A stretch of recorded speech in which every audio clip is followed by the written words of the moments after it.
मी वडोदा तालुका मुक्ताईनगर जिल्हा जळगाव येथील रहिवासी.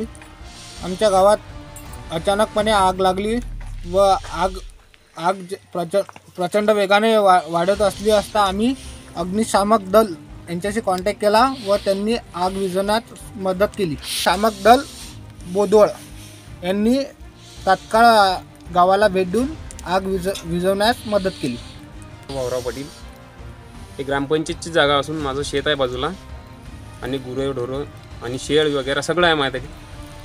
अज्ञात व्यक्तीने इथे येऊन ही आग लावली असं गृहीत धरलो मी. आणि प्रचंड आग लागल्यामुळे इकडनं नुकसान होऊ नये म्हणून अग्निशामक दलाला फोन लावून बोलावून घेतलं आणि त्यांनी आग विझवली.